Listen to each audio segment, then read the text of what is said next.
साजी ओए हाँ उरे भज के आ खेड़ जा सारे न्याणे इकट्ठा कर लिया आज तो नवा भी है खेड़ 6 महीने हो गए तुसा नाते ही नहीं हो अच्छा आयो अगा मेरे हाल टुरे आओ ना नहीं क्या वैसे ही हाँ भी 6 महीने हो गए हम तुहाडा नामन कान दिल करेंदा हाँ अच्छा जी चलो फिर तो लै चलिए नवामन वास्ते चलो आओ नाम नहीं दिन हो गए नाता कोई नहीं अच्छा आयो फिर तेरी नवा ले हम दिया सारे 12 नवामना तेनी नाल नवा दे तुरे चलो तुरे आओ छेती छेती तो नवा भी है तो टाइमो टाइम ना तुम्हारी तैयारी करा भी है भाई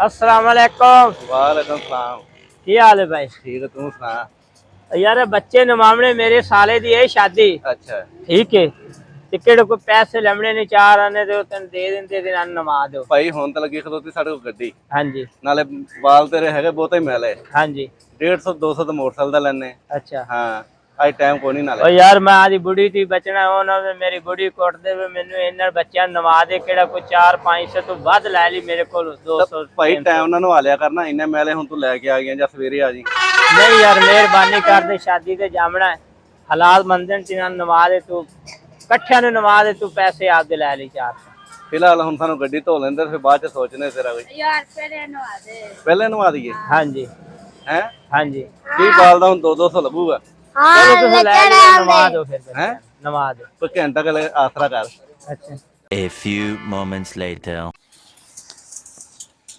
ऐसा इतनी डाल ले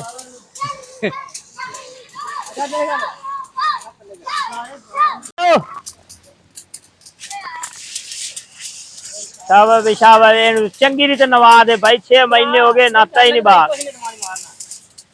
साडे वाल तो पानी नहीं आंदा इत्थे नवामना पौंदा सानू आ ते नवाइंदे पे कहां पर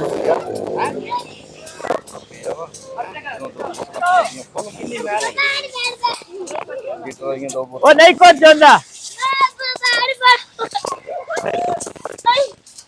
बंदा अपने बच्चे लेके यहाँ पे नहलाने के लिए पहुंचा हुआ है। तो ये मेरे पीछे आपको दिखाई दे रहा होगा, ये बंदा है वो। और मैंने देखा, मैंने कहा चले अपने नाज़रीन से भी शेयर करते हैं और आपसे मिलवाते भी हैं इनको।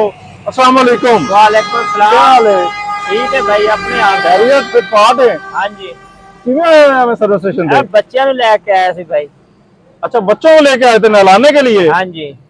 क्या बात है, घर में नहीं पानी शानी आता? क्या मसला है? इधर आता ही नहीं है, पानी बहुत कम ही है। अच्छा, हाँ, तो कितने पैसे लेते हैं यहाँ पे बच्चा नहलाने? 200 रुपया लेंगे गए। 200 रुपया पर बच्चा? हाँ जी। अच्छा अच्छा अच्छा अच्छा। तो खैरियत थी आज इनको? भाई मेरे साले दी शादी है, उधर ले जाना नवा के बच्चों को तैयारी करके। अच्छा अच्छा अच्छा अच्छा। हाँ जी। कहते हैं कि मेरे साले की शादी थी, इस वजह से बच्चों को नहला के वहाँ पे लेके जाना था। ना लेके जाना था, साले ने की क्या देना तेनों? भाई घर दी मारना सी मेनू। अच्छा, घर ने नहीं मारना सी? हाँ जी। क्यों? बस बच्चे ने तैयारी करके ले जाना। अच्छा जी, घर वाले कहता मुझे पीटते हैं अगर मैं बच्चों को ना लेके जाता तो। साथ जारी बात है, मेरी मिसेज ने, ये बच्चे देखें कितने खुश इखलाक हैं, ये ड्रामेबाजी भी कर रहे हैं पीछे खड़े, आपको दिखाई दे रहा होगा। अपने मेजबान ट्रैवल नाज़िम से इजाजत दीजिएगा। अल्लाह हाफिज।